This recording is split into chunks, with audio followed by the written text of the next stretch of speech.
Next go. Nation. 1, 2, 3, go. Hello and welcome to the Comic Con Community Podcast. Today is joining me with Sage Award-winning actor Ashlee Lawhorn. Welcome, Ashlee. Hi, I'm so happy to be here. Thank you for having me. Thank you for joining us. You live in Ohio, I believe?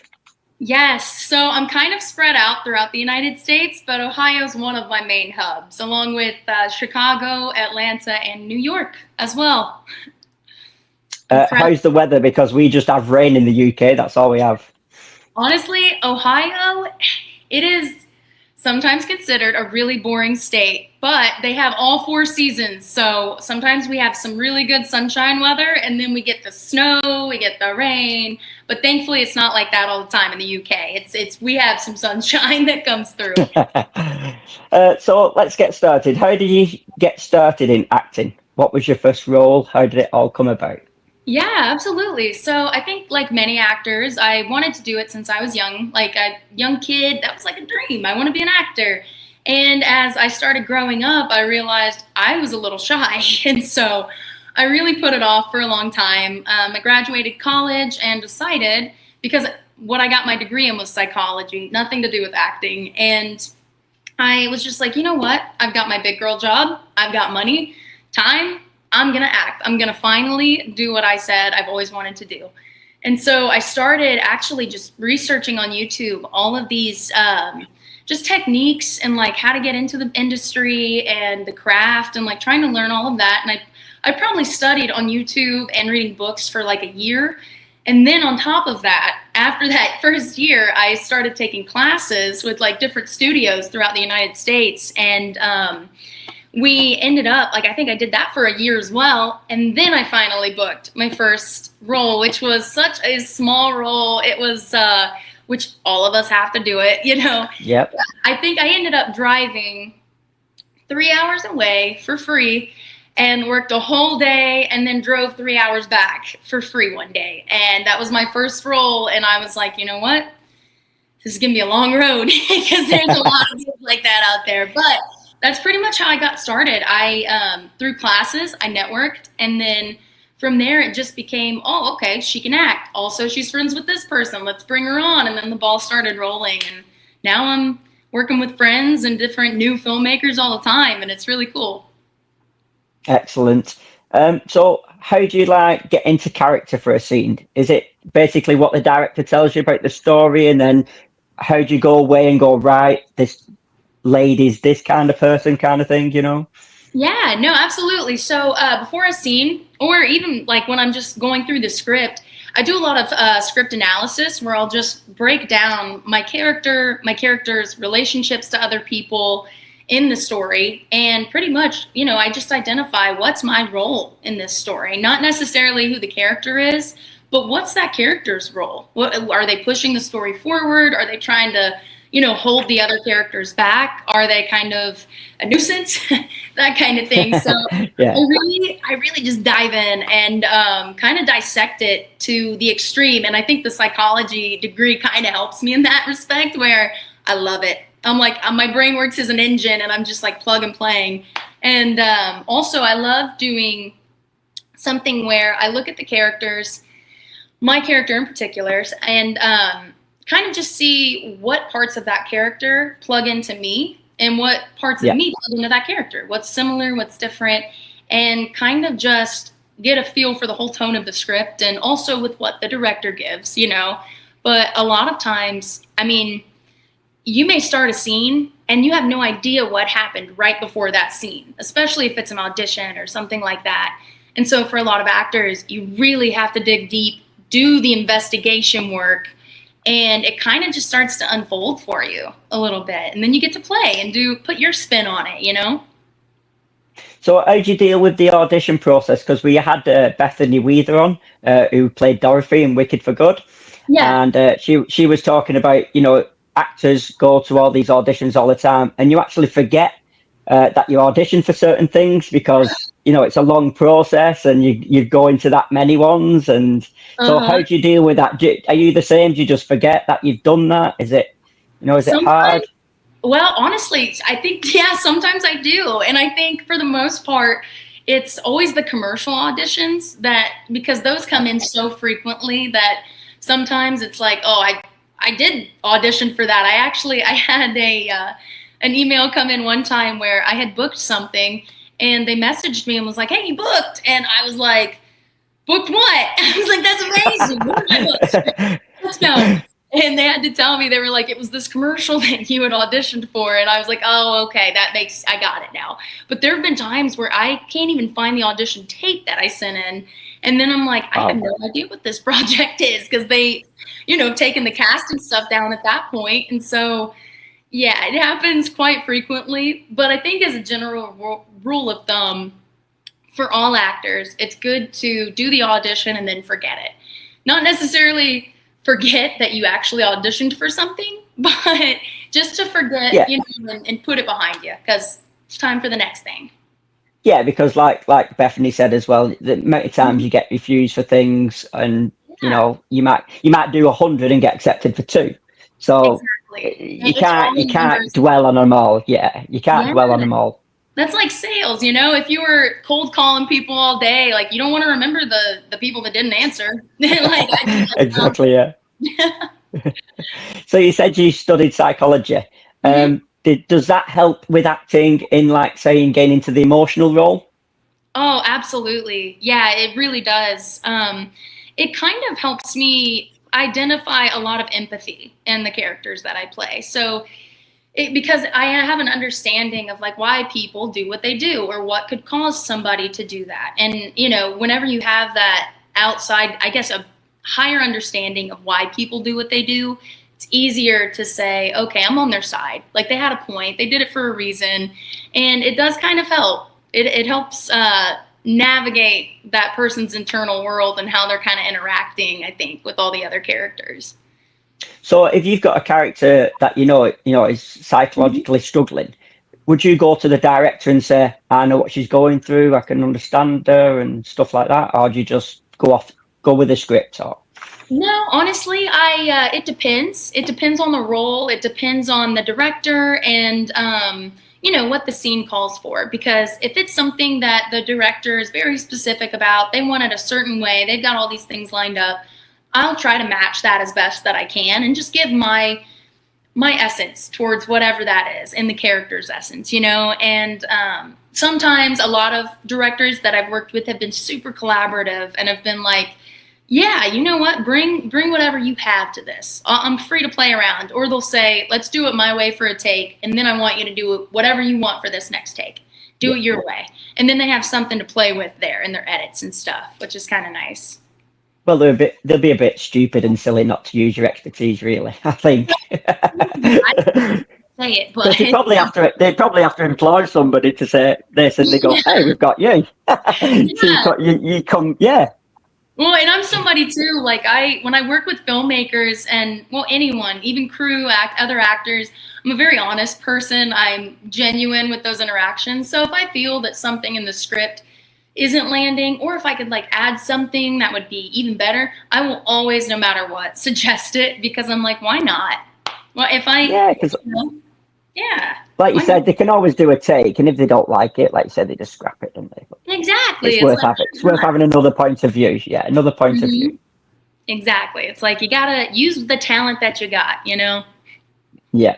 So what about the physical side? Are you one for getting into the physical side? Because I know you do a bit of boxing. I do. I love physical roles. I've been doing a whole lot more physicality in these roles that I've been playing recently this past year. And it has just freed me up a lot as an actor, I think, in general, because whenever you're doing stunts, or if you're doing, like, a role where you have to run or do these things and act, you're getting pulled out of your head. You're not really stuck in there at all. And some actors, we can get self-conscious, or something happens, and then you've got the thoughts that start spiraling. And when you're doing these physical roles, you can't. It's like you just have this authentic reaction that's coming through as you're doing the physical thing. And it is just so much fun. I love marrying boxing and my acting together and just having a good time. There are 2 films now where people have wanted me to explode, like get blown back from an explosion. And I'm kind of starting to think people like seeing me get exploded like that. Yeah, you got to be careful with that. You don't want to be put into that bracket of that's Ashlee loves getting exploded across the room. Yes, I'm the final girl that just gets blasted across the room. Like that, a director's going, I know a girl who'll get blasted across the room.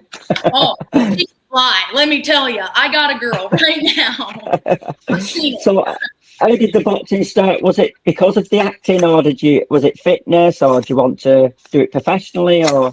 Actually, funny enough, I really did want to do it professionally. I wanted to be a boxer for a few years there, where I was training at an amateur gym with Toki Hill. He's a karate world champion, but he also taught boxing. And so I was like going to him as a personal coach, and we were trying to get me like into all of the amateur fights and stuff like that. And I just realized as I was training and doing this stuff, and this is such an actor thing to say, but I thought if I get hit in the face and mess up my face, then I'm not going to align with a lot of the roles that I want to align with. And I realized that I can do physical stuff while I act and, still do boxing on the side, but maybe not fight professionally. So that's what I've kind of been keeping up with. I suppose it would deal with it, like you said, with the contracts. Because say you sound a fight and then you got a movie role, you're like, ah. Yeah, exactly. And see, that would have been another thing. And like, I love boxing so much when I actually got to spar and go in the ring and everything. And, it was just amazing. But then I just had that thought in my mind. I'm like, if I get on a shoot and something happens and I get hurt, or if I get my nose busted up and then I have to get surgery, I was like, I'm cooked. That's it. Yeah. But at least you've got the training now to take it into your acting career. And I have another like hobby that I can carry on throughout my entire life. So it's a good deal. So what's the most challenging role to date you've had to deal with?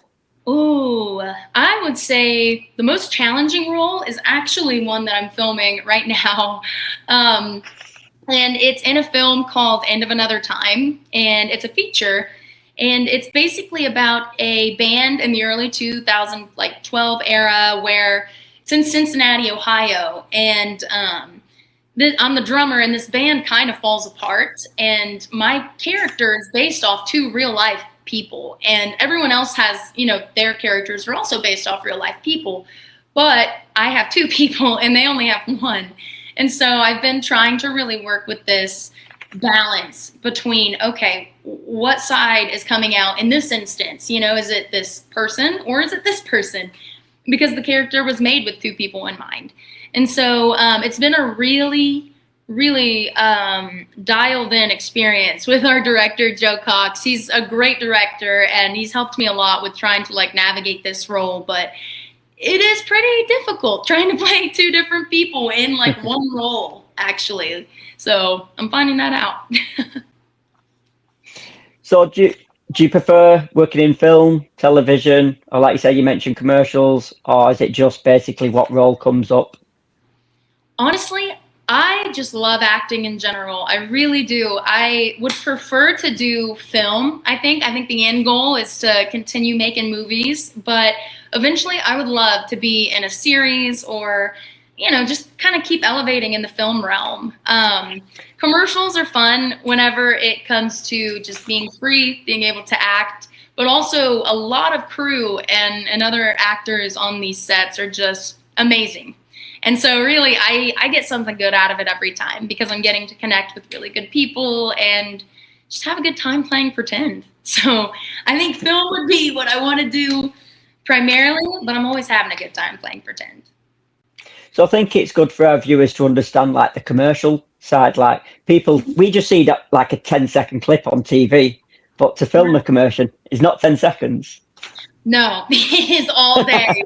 It's all day. So I did a Procter & Gamble industrial spec for them at one point, and I would say, because it had to be word perfect, and I was reading off a teleprompter, and I was like this coaching training person, we had to do maybe 8 takes per chunk that we would film, and each chunk was about, I would say, 5 minutes each on this teleprompter, and so it was a lot of takes back to back to back. So sometimes you'll have such a long day on set with commercials that you're just exhausted, but it was really fun. And commercials also, like, rule of thumb for a lot of people that probably don't know, commercials pay the bills. Those are the ones that Exactly. really give you the good money. And then film and stuff, sometimes it can pay really well, and sometimes it doesn't pay that well. It just kind of depends, especially in the indie world. But commercials, oh my goodness, they pay very well. It's nice. But it is a lot of work, and you get rejected a lot from commercials. Well, it was my first time being on film set not so long ago. I wanted to try and have a little go and just to see what it was like. Yeah. And like I said, I'm trying to pass it on to my viewers that I learned so much because it is boring. Yes. The amount of time you're on set and just take after take after take, and you're seeing the same thing 300 times, and you're like, I'm asleep now. It is, it's tough, but it gave me an appreciation for you guys because, like I said, it is a tough business. It really is. I mean, it's a lot, and I think it gets easier the more you're on camera and doing it, but it can be pretty tedious, especially if somebody wants something super specific for like a certain shot or, whatever it is. Sometimes it can be pretty crazy. I in a feature film I did once, we actually had to get 8 takes of me knocking on this window because they couldn't get like my hand the right way, and then I had to flip somebody off, and we did 8 takes of that, and it was the shortest bit of filming we had done all day. And I was like, wow. And another thing is also the waiting. People don't know, but when you're on a film set, you wait for a really, really long time, and then when the director, DPs, everybody's ready, it's like, go, go, go, go, go. And then everybody's got to get on set, get on their marks, and action. And it's like, happens so fast. So it's like a ton of waiting around. You shoot, and then you wait around, and then you shoot. So it's a lot. Yeah, that's what I actually, like I said, I was only an extra. I was only in the audience, but it was like the amount of time, like you said, the gaps that you saw the actors having, and the amount of time. And I just thought, and these guys are in costumes, and it's like, oh my God, the amount of just waiting around. I thought, I don't know if I could personally do it all the time. So like I said, I saw four scenes, and I was there 13 hours each day. Oh. So did 26 hours of filming, and they did 4 scenes. Wow. And because, like I said, the cameras now, because back in the day, obviously, I'm a lot older, and it would have just been a camera. But now they're on strings, and they're flying about, and they want different angles, and it's crazy. Yeah, they like program it, and the cameras will just like swing in really quick and capture what they need, and then they're like, cut. And it happens in such a short amount of time that it's like, oh, that was quick. Yeah, and like I said, just the amount it takes, because there's a scene where the guy's singing, but they wanted a camera shot of just his hand, and then a camera shot of his foot tapping. And I'm like, but where's the whole scene? Because we're seeing the guy singing, but yes, he's just filming his feet, and he's just filming his hand. The filmmaker's like, inserts. Let's get these insert shots right now.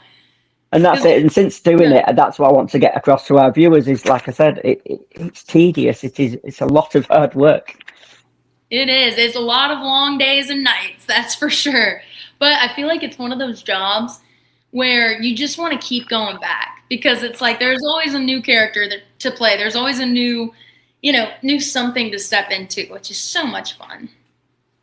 And fake blood is very, very cold. It is. Oh my gosh. You got to experience some fake blood? Yeah. It can be Which very people cold. don't realise. They're like, oh, just more blood. It's cold. It is cold. One film I did, it's called Stoned, and it's a short film, and I played a serial killer, and I had to shoot this guy at like point blank range, and they had to do this like blood squirt kind of setup on me, right on my face. And they wanted me to look psychotic, so they were like, don't blink when this blood hits you. they had our makeup and SFX artist. She's like sitting down below me with. Have you ever seen those like weed killer like spray things that are kind of longer? Yeah. It's one of those with fake blood in it, and she sat there and just went and sprayed it. And I mean, my eyes. I was like, "This is hell. Like this is not good. I feel awful." Like it was so intense because it was cold, hurt my eyes, and I couldn't blink. So I was like, "Man." Well, the one I was in, they had to the character had to be sick on a girl. Mm-hmm. And they used cold chicken soup, and like you said, with the spray and just chicken. But she was like this close to the character, and it was like just chicken soup all over her. Oh my gosh! I bet she was miserable after that.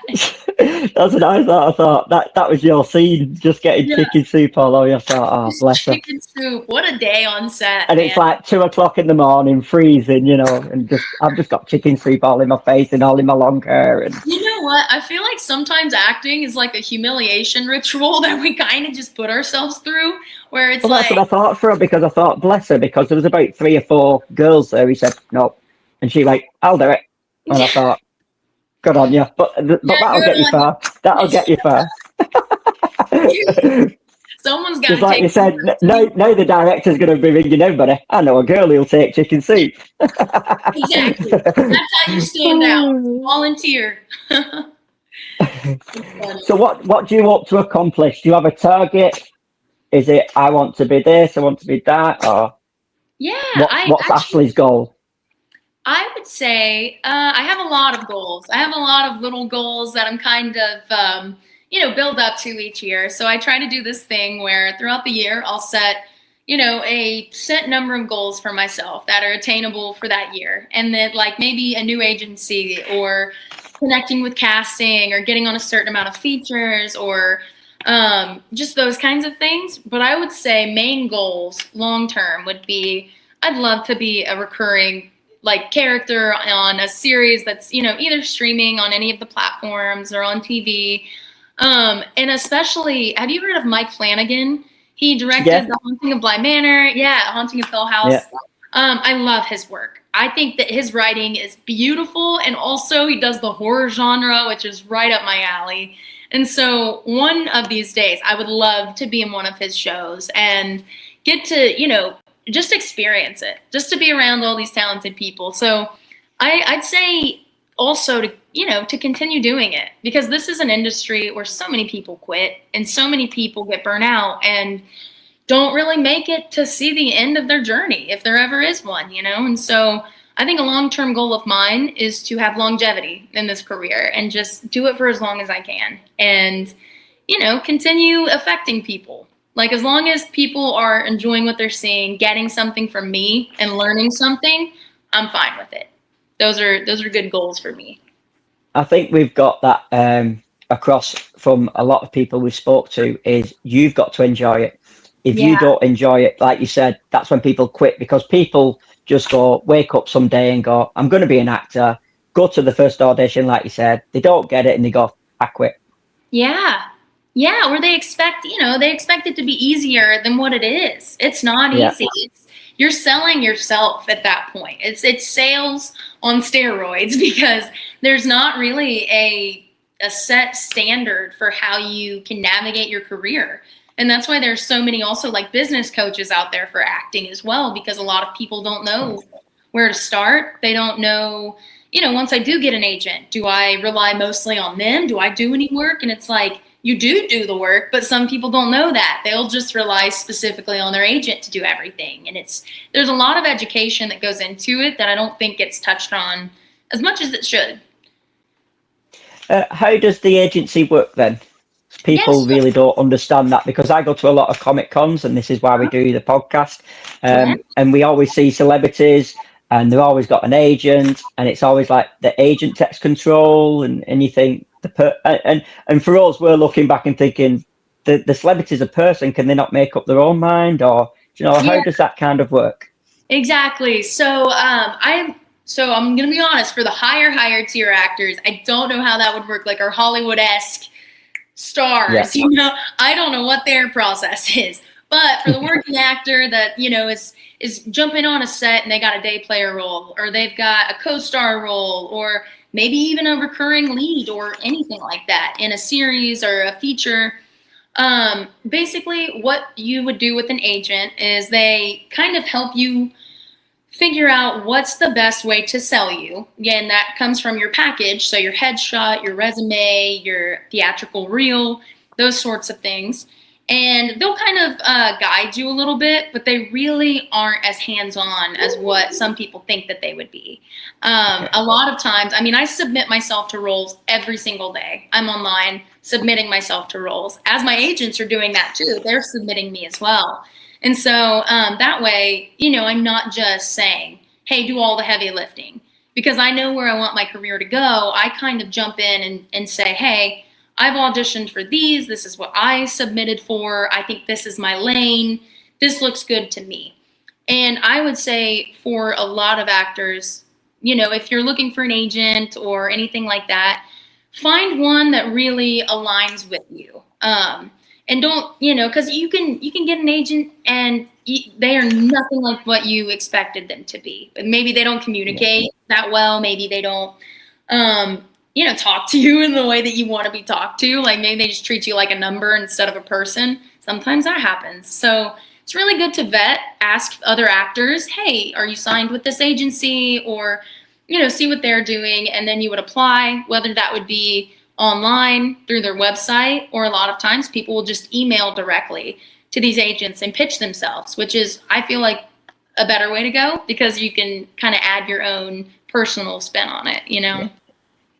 But you're still in charge at the end of the day. Ultimately, yeah, you're still in charge. The actor, it's your agency at that point. You're taking agency, exactly. I guess, yourself, yes.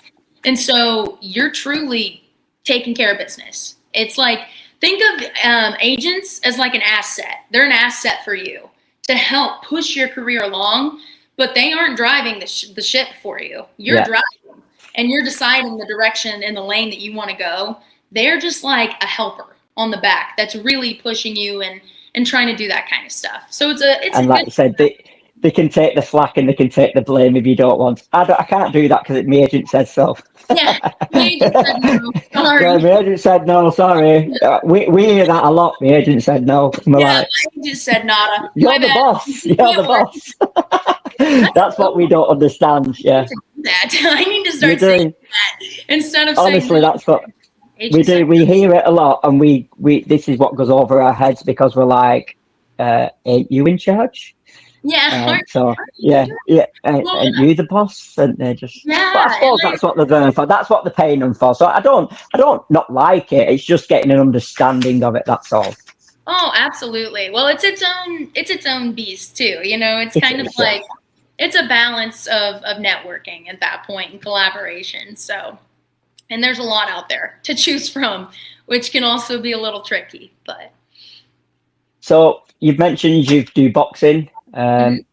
We've seen you on Instagram building your own porch, the patio. Yes. So is there anything you don't do?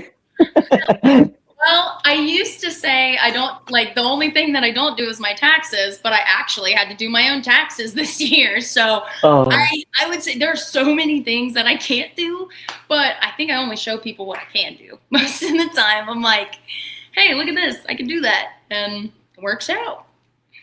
It does. So it looked brilliant. Your patio, your porch, your decking. Thank you so much.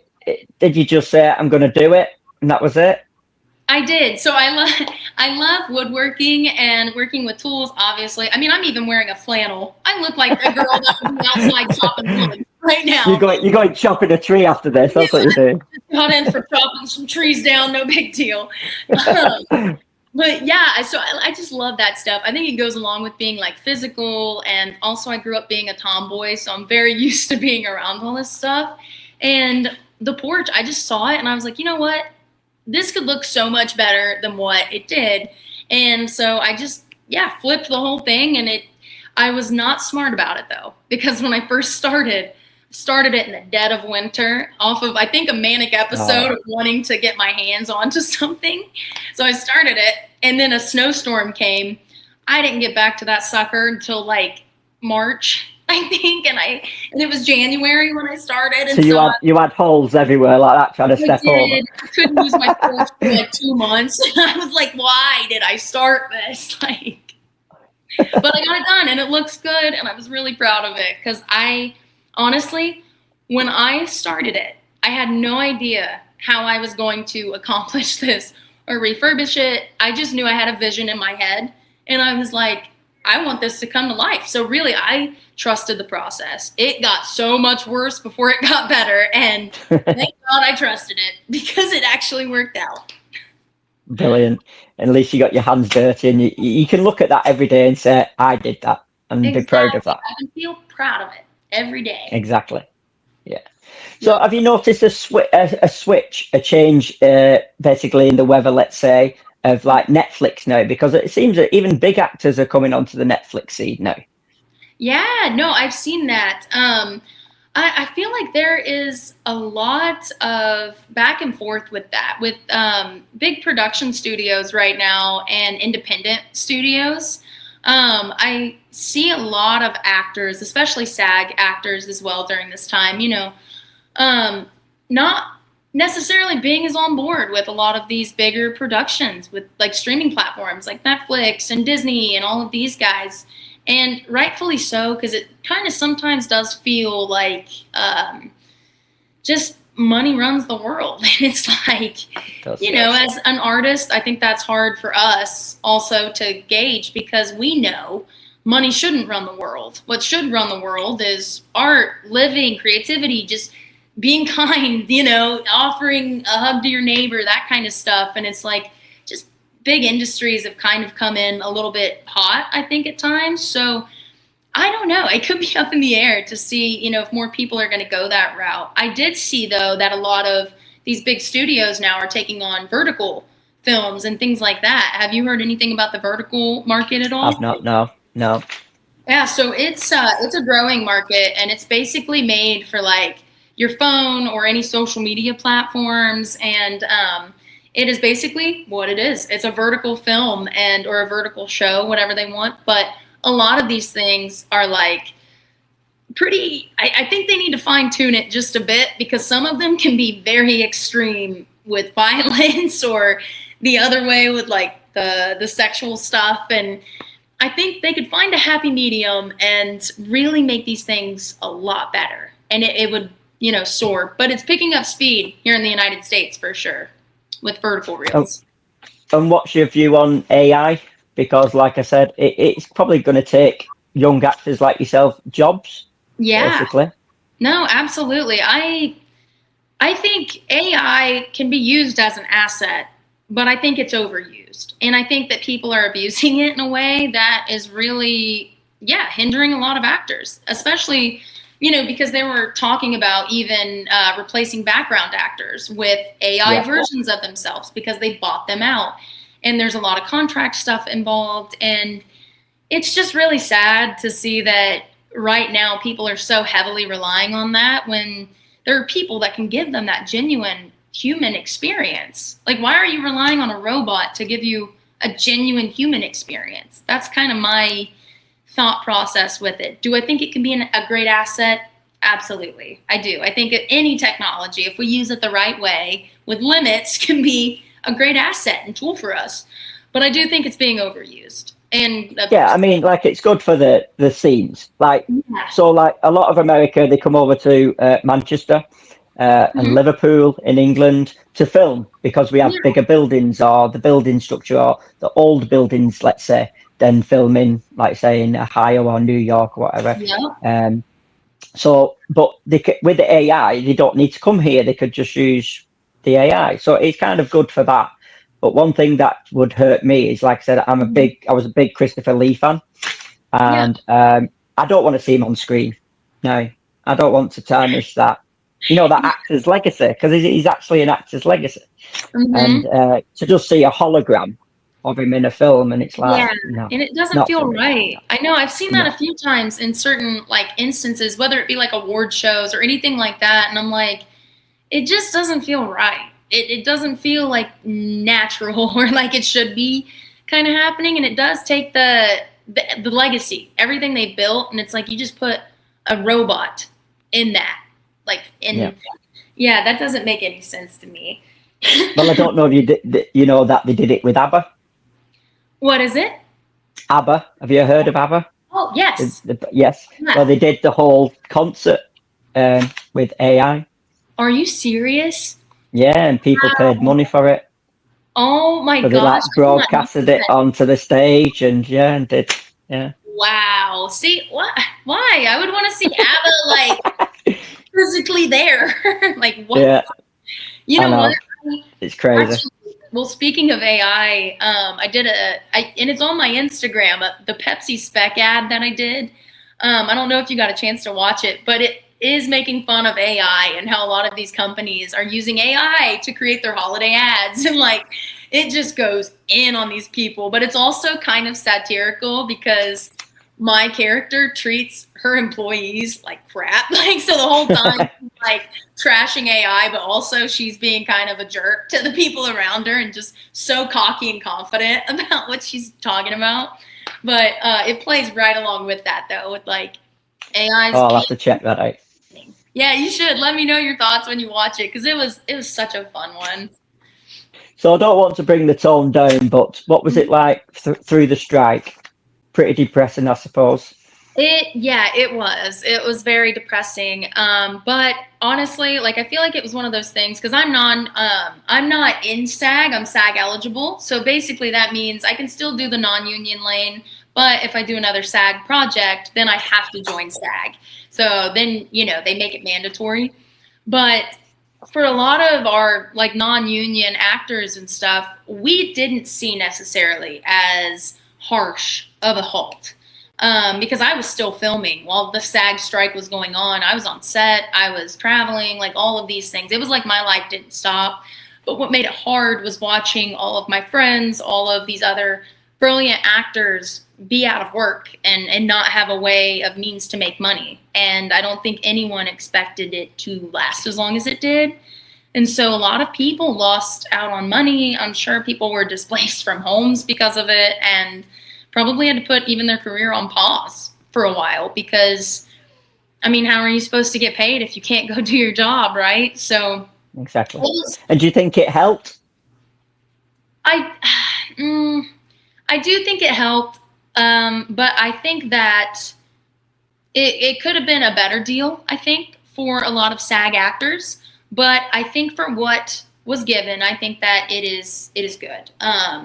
Because we did end up getting, like, crew and cast are getting more money and a lot more structure, I think, within the agreement and things like that. So hopefully it'll keep getting better. But, for right now, I'm just glad that everybody's able to go back to work and get back on these sets and kind of work on their craft again. Because I think it drove a lot of people to class, which is good. People need to keep going to class and, sharpening their tools.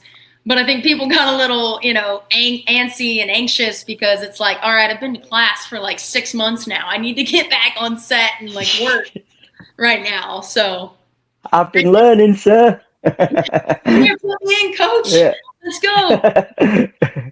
So what advice would you give young up and coming actors? Because I believe, have you got a page where you're teaching people or? Yeah, I do actually. So any actors, like if they're starting out, I always say this industry, you're going to hear a lot of negatives with this industry. A lot of people can be pretty realistic about it, but in a pessimistic kind of way where they'll say, you might not make it in this industry or it's really, really hard and this and this and this. And it kind of, for me, I'm a very, driven person and I love facing challenges. But even for me, hearing that from people was kind of disheartening because it was like, listen, I understand you're trying to weed out people or, let people know like this isn't an easy industry. And I get that. But at the same time, I see it as, you know what? No, it's not easy, but you can do it. You can do anything. I mean, you just have to start and you just have to believe in yourself and keep doing it. And I think the longevity aspect of it's the biggest part. Just stay in. Like you said, it's the words, isn't it? Words are hurtful, and it is the words. Like I said, if somebody comes in and to an audition and they ain't good, they ain't right for the part, you could use the words with, you just need a bit more lessons. Take a few more classes instead of going, you're rubbish, get out. Exactly. It blows my mind. I'm like, because I teach acting, and I'm an acting coach now, and I look back at some of the acting coaches I've had in the past, and I've had some really amazing ones, and I've had some that have been a little questionable because they've been so harsh, and the ones that were questionable were just very harsh. And I understand where they're coming from, in a sense, but also I think some communication skills could be developed a little bit better, because now that I'm working with actors, I'm like, how is it so easy for me to be kind and deliver these things kindly to people and help teach them and inspire, but those coaches don't. Like, they kind of just coach out of fear, and then your actors are nervous, or they're like, oh gosh, I can't screw this up. I'm going to get yelled at if I screw this up. And it's like, you shouldn't feel that. You have to be so comfortable and feel so safe as an actor when you're, performing, because you're being vulnerable. And it's like, nobody can truly be vulnerable if you don't feel safe, and able to like open up and be that way around people. So I think that's something that a lot of coaches lack. So I'm glad that I learned the lesson and I don't do what they did, but I don't know. So the thing is find your better acting coach. Find one that fits you. Exactly. It's the same with agents. And that's another thing is, you have to really vet people, and don't just go with the first acting coach. If it doesn't land the right way and you don't feel like they're helping you, don't go back. There are 1,000 other studios out there, and you're going to align yourself with one that truly helps you and gives you what you need, because we don't all learn the same either, and so I've ran into other acting friends where I've talked with them, and we've talked about how we like to be spoken to as actors when we're on set or when we're being taught something. And some of my friends are like, and they're mostly men that are like, no, I want them to just say the hardest thing that they could say to me, the most honest, blunt thing. And I'm like, okay, yeah, I'm like, I want honesty too, but I'm like, I want it with some compassion. I'm like, I don't want somebody to just be like, you suck, and that's the honest truth. Yeah, you suck, get out, your career's over. I'm like, you could have said, hey, you're a little rubbish, but you won't always be. So keep working and you're going to get great. Like that, you can totally do that and I'd be fine. Right, I can't let you go without talking about your amazing drumming. How did that all come about? Will's not stopped sending me clips of you just drumming, and he loves it. He absolutely loves it. That's so sweet. Thank you, Will, when you watch this. So yeah, I started drumming back when I was in, like the 5th grade. I was a little band geek. So I started with our school band and worked my way up. And then once I graduated high school, I actually joined a praise team that I wanted to play the drums. I didn't care what it was. I was like, I just want to play. And so they already had a drummer at the time, but they had bongos available. And I was like, I'll play the bongos. I was like that girl that got drenched in blood. I was like, I volunteer, I'll play. So I went up there. You couldn't even, I looked back and like listened to the recordings. You couldn't even hear me. And I am back there just like going crazy. Bang. Yeah, I was going crazy on the bongos. And eventually I did get to play the drum set. But I think that's another good example of even like, if you have to start in a lower position, whether that be on set, in your career, whatever, it's like start where you have to start, just get your foot in the door. Because after I joined and played the bongos, I got first dibs on the drum section. And so like I was the drummer at that point for like 6 years. And now it's been about 18 years playing the drums, and I play in movies, which is amazing because I never thought that I would marry the two of drumming and film. And I've gotten cast in a few films now where I am a drummer and I'm the lead, and I'm, getting to show that skill on camera. So it's just been, so good. All that I could ask for with that. Are you actually in a band? Not anymore, no. So I wanted the cool name. I wanted you to say, yeah, I'm in a cool name band. Yeah. Well, actually, what's so funny? We are the Chop Trees. That's who we are. The Tree Choppers. I had the one band I was in besides the praise team was called Thunder Monkeys, and there you go. There you go. That's all we wanted. That's all we wanted. And it was so much fun. It was actually our praise team leader, Chad. He's such a talented musician, and so we would go out and play some like classic rock, Jesus music, all of it. So, what is your favorite band? Oh man, asking the tough questions. I'd say, honestly, I really like Coldplay. I love Coldplay. I really do. I really love. I'm trying to file through. I felt like I was just looking through albums in my head, and I think Coldplay is standing out. Yeah, and Linkin Park always has been a favorite of mine too. And you know, after what happened to Chester, my heart was broken. So it's one of those things. Like I was really sad. I wanted to see all of them in concert, and you know, it is what it is. But Linkin Park and Coldplay. Those are my two. So what was the last gig you went to? Oh my goodness. I can't even tell you. I think maybe I went and saw oh shoot, what's his name? He's a newer artist, and I can't even think of his name now. Not Jelly Roll, but another guy. It was really good. He was good. That's all that matters. He was good. Everybody's gonna know who he is, but I can't think of his name. All I can remember from that concert actually is that my knees hurt because I had to stand on the hillside, and it was like a downward hill slant that you're standing on for hours. So I was like, you know, I'm gonna wait until I get like seats for the next concert so I can have seats. I'm pushing 30, so I'm like, I need seats like at this point. So where do you play the drums? Like, do you have neighbours? They're not complaining, are they? No one complains. Like, I'm knocking on wood. I hope they don't.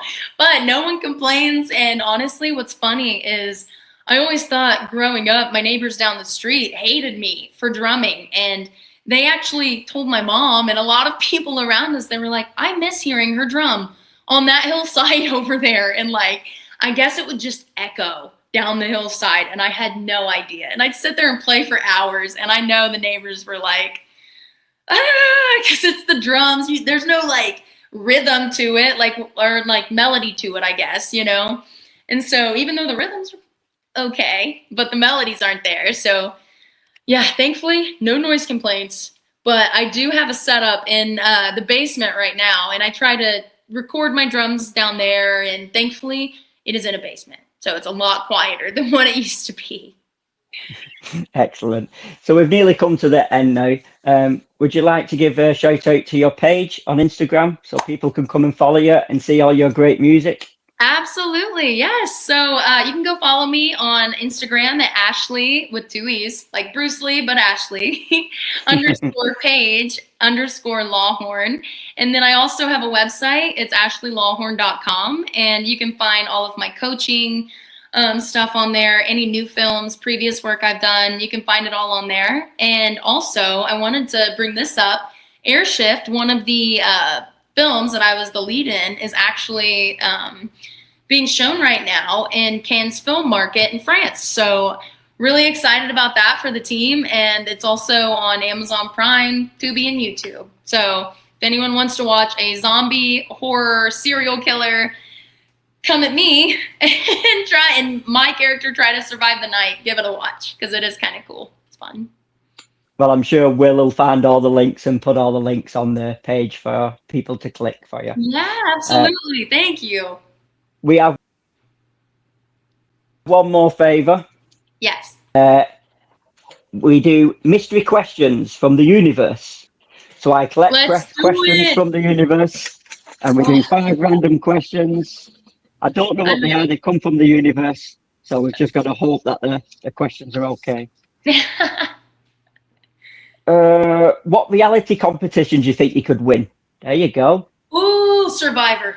I think I could do Survivor. That might be one that I could probably do. Or if I got on Beast Games, I could probably do Beast Games. Have you heard of Mr. Beast? We have, yes, we have, yes. I would love that. So question 2 is sweaters or t-shirts? Ooh, sweaters. I love sweaters. That's actually like crew neck sweaters are my favorite. I'd wear a t-shirt every day, but crew neck sweaters they're good. Question 3 is, do you have breakfast or do you skip it? Just say nah to breakfast. Okay, I do skip breakfast, but fun fact, breakfast is my favorite food. So I literally, if I don't eat it during like the morning, I'll just eat it for dinner and I'll have breakfast from anything. Yeah, I love it. It's my favorite. So question 4 is, what's your karaoke song? Oh man, Sweet Child of Mine. That's my karaoke. Oh, mine too. Yeah, I love it. I actually did that on Saturday, believe it or not. Did you really? Oh my gosh, what are the odds? That is so funny. I never hear anyone doing that song, so I am genuinely so shocked. Well, believe it or not, I actually did a duet with the wife. So we did a duet of it. That is so fun. Oh my gosh. It's a fun song to do. You can just belt. It is. And like, yeah. Oh, so good. Not saying I sounded good, but we loved it. It was brilliant. Hey, me either. But it's fun. Sweet Child of Mine, everybody. That's a good one. So the last question, what's your favorite sea creature? Oh, my favorite sea creature? Probably a turtle. A sea turtle. They're so sweet and like just they have so much wisdom, you know? They've been living for a long time. Like they've seen. Only live a long time yet. Yeah, so like they know some stuff. And they're still sweet. And like don't hurt people. So I would say sea turtles. It's like probably the one in like Finding Nemo as well, where the Aussie ones are just chilling. Hey, yeah, dude. Like, dude. Like, give me that. That's what I want. Oh, so fun. Well, we've come to the end, Ashlee. Thank you so much for joining us. It's been a pleasure. We really, really appreciate it, and we'll be looking out for you and hoping for the best for you for your career. Yeah, thank you so much, Paul. It was a pleasure to be on here and chat with you and talk with you about film and what I do. So thank you so much for having me. Thank you very much. That is the end. Thank you.